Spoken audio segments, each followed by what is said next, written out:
Pemirsa, Kementerian Pertanian menggelar Indonesian Fruit Festival 2016. Festival ini diselenggarakan untuk memperkenalkan buah lokal Indonesia yang memiliki kualitas baik kepada konsumen.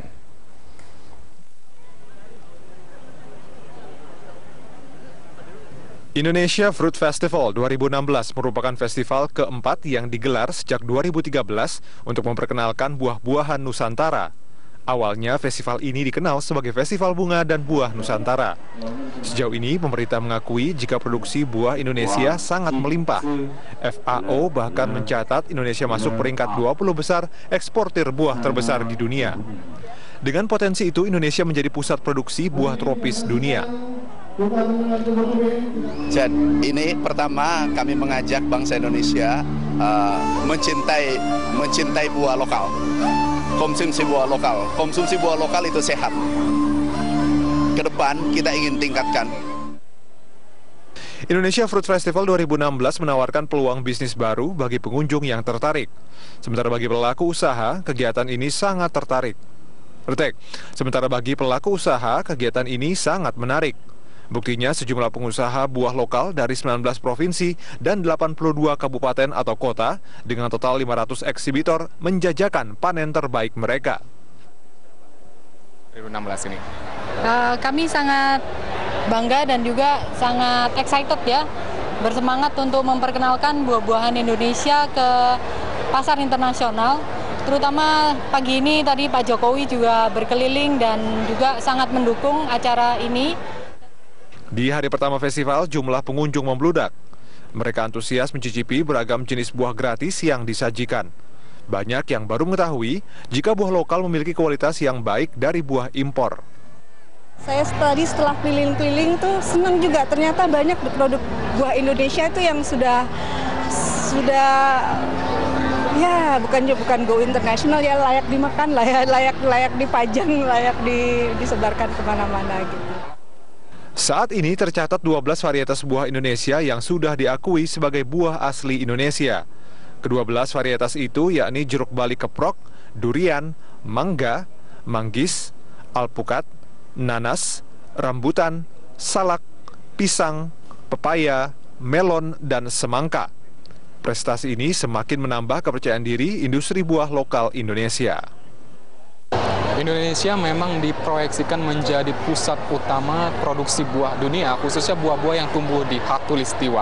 Dan ini bisa kita bantu dengan berpartisipasi baik sebagai produsen ataupun konsumen yang baik bagi industri buah lokal di Indonesia. Ibnu Haikal, Rian Nuryaningsi, Indar Mawan, Berita 1, Jakarta. Ya, pemirsa, bagaimana strategi pemerintah mengembangkan potensi buah lokal agar naik kelas? Kita akan membahasnya bersama saya telah hadir Kasubdit Tanaman Jeruk, Pohon dan Perdu, Kementerian Pertanian Republik Indonesia, Widodo Heru. Pak Wid, apa kabar? Selamat malam. Alhamdulillah. Terima kasih sudah bersama kami. Bagaimana acara Indonesian Fruit Festival kita nih? Ramai Pak ya? Ramai sekali kebetulan. Aduh, saya belum sempat ke sana, Pak. Itunya. Sayang sekali kalau kita tidak ke sana ya. Pak, ini tadi statement soal biar buah lokal naik kelas. Apa yang harus dilakukan oleh pemerintah, Pak? Saya kira cukup banyak yang kita lakukan, bisa lakukan. Salah satunya menarik minat masyarakat untuk lebih mencintai buah lokal Indonesia. Kita lebih senang menyebutnya buah Nusantara, Pak. Buah sekarang. Nusantara? Ya. Jadi upaya yang perlu dilakukan adalah begitu banyak orang akan makan buah, seperti kemarin kita lakukan, gemar makan buah Nusantara. Itu adalah satu upaya kami melakukan agar masyarakat lebih paham, lebih cinta pada buah.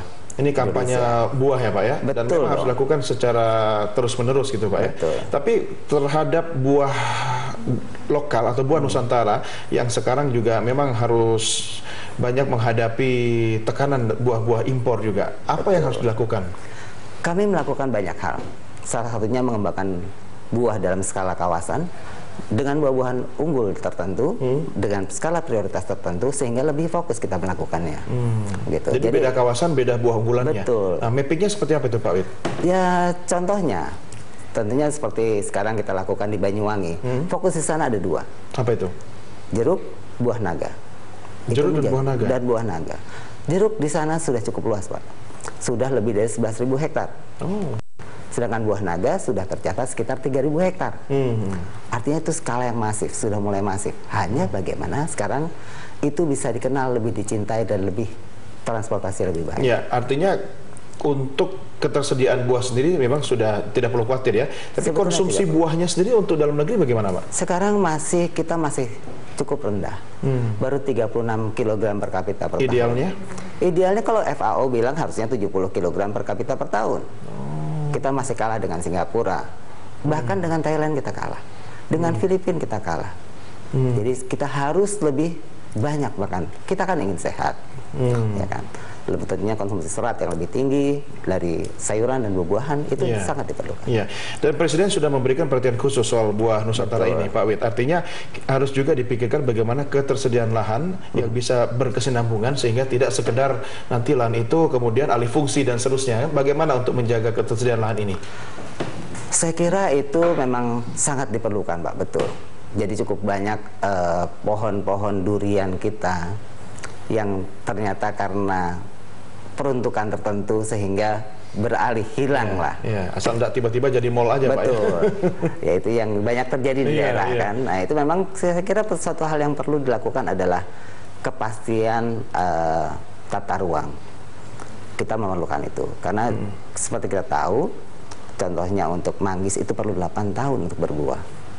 Durian itu perlu 6 tahun atau 4 sampai 6 tahun untuk berbuah. Ya. Nah, saya walaupun tidak apple to apple tapi membandingkan dengan lahan kelapa sawit yang agak apa ya istilahnya memang cukup masif ya. Ya, betul. Lahannya bisa nggak untuk tanaman buah Nusantara seperti itu? Saya kira sangat dimungkinkan apabila kalau kita lihat memang pengembangan kelapa sawit kan infrastrukturnya juga tertata baik. Iya, betul. Alokasinya lebih jelas dan bagus. Saya kira itu bisa dilakukan. Mungkin salah satu opsi yang bisa kita coba manfaatkan adalah menggunakan lahan-lahan transmigrasi 2 yang mungkin banyak yang belum terkelola dengan baik, belum termanfaatkan ya, dengan mungkin baik. Payung regulasinya belum cukup. Atau sebenarnya political will dari pemerintah separuh hati saja nih? Saya kira tidak begitu, Pak. Hanya memang kita perlu melakukan konsolidasi lebih dalam lagi. Bagaimana lahan-lahan yang memang bisa kita manfaatkan untuk itu. Apa, Pak Wid, problem utama yang dirasakan oleh Kementerian Pertanian? Artinya untuk ekspansi lahan itu, apakah terbentur dengan ini sekarang otonomi daerah atau ada peraturan yang tumpang tindih? Saya kira kalau aturan tumpang tindih atau otonomi daerah itu dua-duanya satu hal yang baik ya. Kalau tumpang tindih memang saya kira dengan adanya paket deregulasi itu sudah sangat memperbaiki, mensinergikan antara aturan yang ada. Kalau saya kira kalau sekarang cukup banyak kepedulian daerah, Pemda atau kepala daerah dalam pengembangan komunitas-komunitas tertentu. Ya, malah sebenarnya kan bisa jadi keunggulan daerah ya. Betul. Ketika tadi berbasis wilayah gitu kan. Betul. Wilayah ini buah unggulannya apa gitu. Ya, tapi kok sepertinya belum menjadi satu hal yang seksi bagi kepala daerah untuk mengembangkan hal ini. Gimana tuh, Pak Wid? Tapi saya mungkin benar.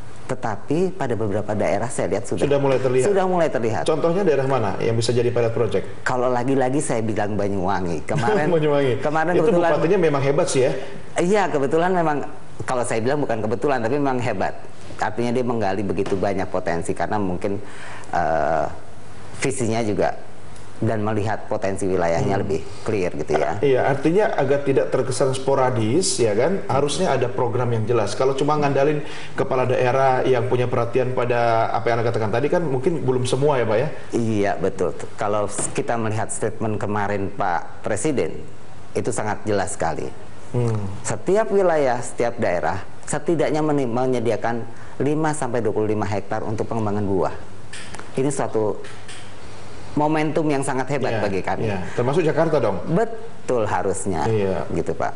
Di tengah kondisi lain yang semakin sempit ya, Pak ya? Saya kira banyak bisa dimungkinkan. Dengan tabula pot. Tabulan buah dalam pot. Itu sangat dimungkinkan. Butuh political will yang kuat, Pak. Bukan sekedar statement Presiden Republik Indonesia. Apa yang harus dilakukan? Kita bahas di segmen berikutnya, Pak Wid. Baik, pemirsa, kami segera kembali sesaat lagi. Tetap bersama kami di Money Report.